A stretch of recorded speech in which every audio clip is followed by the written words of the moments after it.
Hello people, Namaste, welcome back to my channel. In this video I will discuss about the oral anticoagulants. In previous video I already discussed about the parental anticoagulants. In oral anticoagulants, first has coumarin derivatives. Coumarin derivatives are warfarin, decumarol. These are comes under coumarin derivatives. First we will discuss about the warfarin. Warfarin is important one. Generally, these are vitamin K antagonistics, which inhibit the vitamin K. Vitamin K inhibit the action of vitamin K. These are the warfarin is a vitamin K antagonistic. Generally, what is the mechanism of this warfarin? First we will discuss about the warfarin. What is the mechanism of action? It is a vitamin K antagonist. What is the action of vitamin K?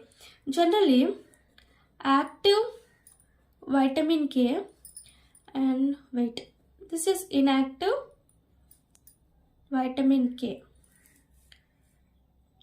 Generally, inactive is converted into active by the reductase, use of reductase enzyme. This is called epoxide reductase enzyme. Vitamin K epoxide, this is epoxide. Vitamin K epoxide. This inactive is converted into active by using the epoxide reductase, vitamin K epoxide reductase. So generally this active vitamin K, this active vitamin K helps in, wait a minute. We have 2, 7, 9, 10 factors. This synthesized in liver, general synthesized in liver, these are inactivated. But so it converted into activated like 2, 7, 9, 10 by using vitamin K plus carboxylase. So it is activated in liver. The inactivated anticoagulants like 2, 7, 9, 10 by using vitamin K, active vitamin K and carboxylase converted into active coagulants like 2, 7, 9, 10. Active coagulants. This is the action of vitamin K. So inactive is converted into active by the reductase enzyme, epoxide reductase. So active helps us in active vitamin K plus carboxylase helps us in inactivating coagulating factors like 2, 7, 9, 10 converted into active factors like 2, 7, 9, 10 in liver. So we should inhibit warfarin is a vitamin K antagonistic. Vitamin K antagonist. How it inhibit?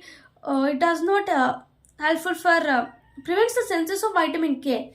So here it inhibits the vitamin K reductase, epoxide reductase. Warfarin, then there is no formation of active vitamin K because warfarin inhibit the reductase enzyme. Generally, warfarin is have similar structure of vitamin K, similar vitamin K structure. So it competitively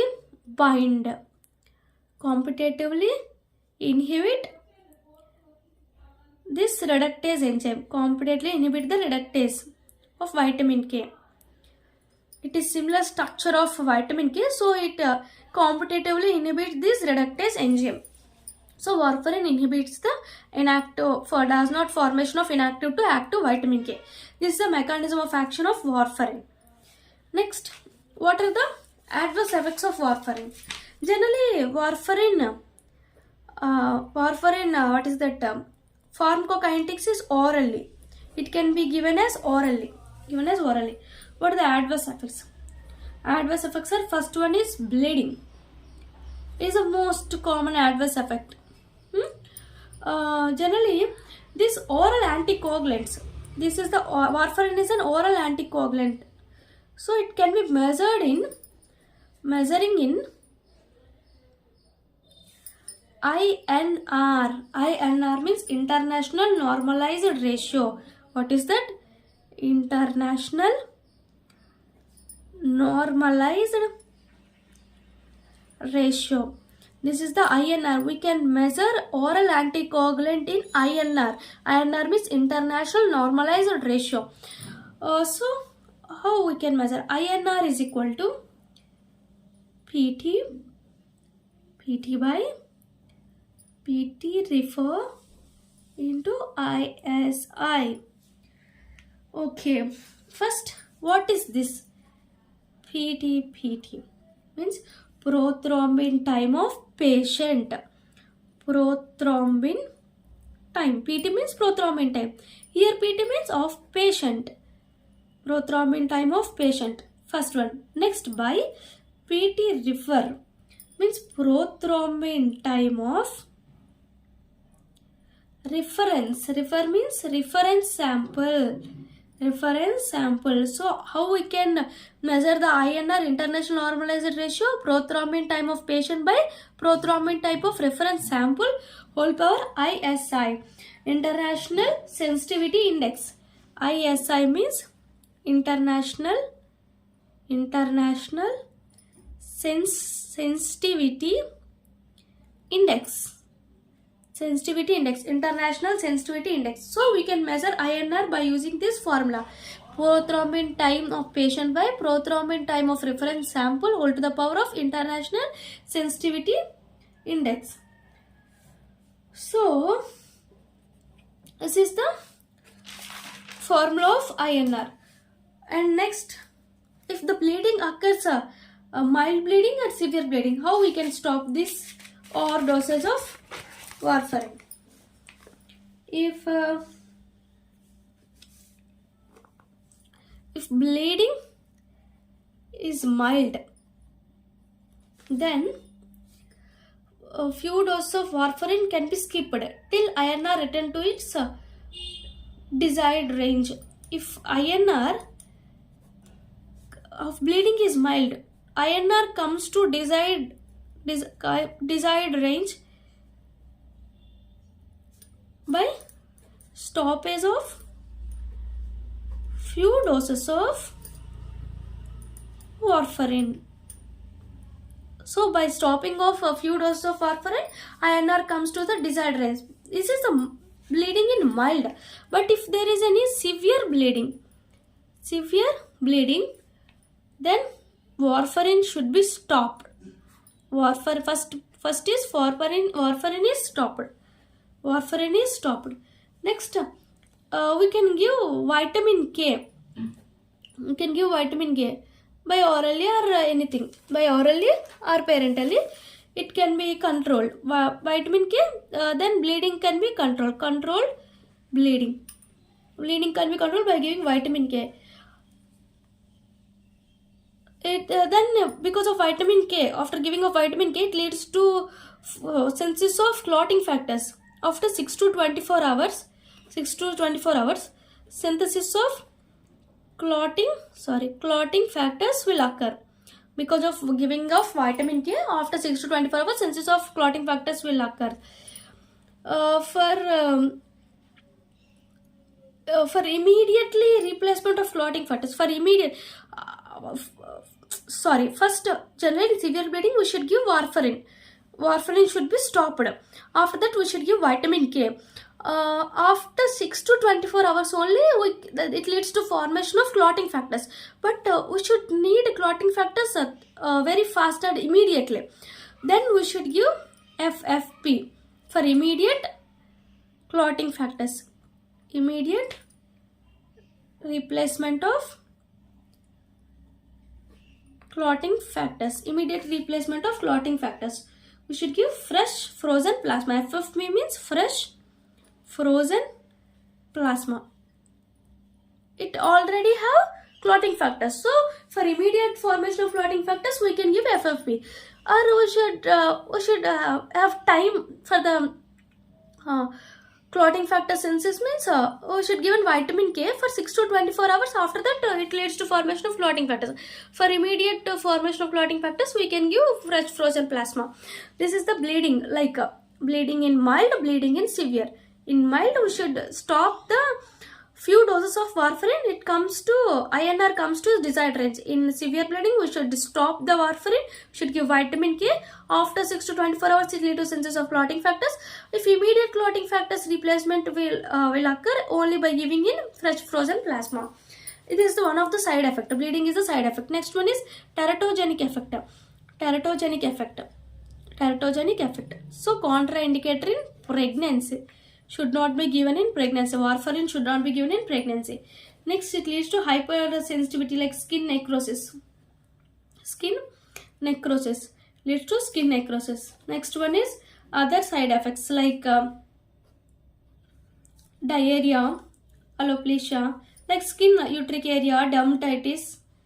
These are the other side effects. Diarrhea, alopecia, urticaria, and dermatitis. These are one of the side effects. These are the side effects of warfarin: bleeding, teratogenic effects, skin necrosis, and other side effects. Next, factors affecting warfarin action. If warfarin affected by,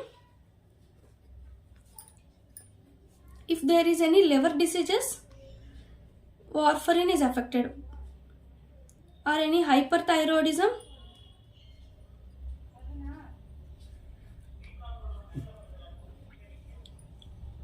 in this warfarin action will be affected in liver diseases patients, hyperthyroidism patient. If you are taking intake of vitamin K, more vitamin K, it leads to warfarin effect will be is there because of liver diseases, hyperthyroidism. Next one is vitamin K, intake of more vitamin K, or any hereditary warfarin resistance. Hereditary warfarin resistance or is any there because of this it leads to affect in warfarin action like hyperthyroidism, liver diseases. Next one is more intake of vitamin K or any hereditary warfarin resistance will be there. And contraindicators pregnancy. First one is pregnancy and same as heparin, extra one is pregnancy. These are the contraindicators. Next, we should discuss about the therapeutic uses. What are the therapeutic uses? First one, it should be used in venous thromboembolism. VTE means venous thromboembolism. Venous thromboembolism. Next one is atrial fibrillation. Atrial fibrillation. Next one is myocardium infarction, MI. Mainly in MI, anticoagulants are helpful. Generally, in MI, antiplatelets are primary agents used in MI. In MI, antiplatelets is used. We can use short course for parental anticoagulants for MI. In atrial fibrillation, oral anticoagulants are used. Oral anticoagulants. Here, parental anticoagulants. First, you should use antiplatelets. In MI, we can use only first of all, you should use antiplatelets. Then there is a short course of parental anticoagulants. But in atrial fibrillation, we can use only oral anticoagulants. It is also venous thromboembolism as used like low molecular weight heparin or fondaparinux or what is that? Fraction heparin. We can use all these in venous thromboembolism. Okay. These are the therapeutic uses of anticoagulants. Thank you. Please subscribe my channel and please support us. Thank you.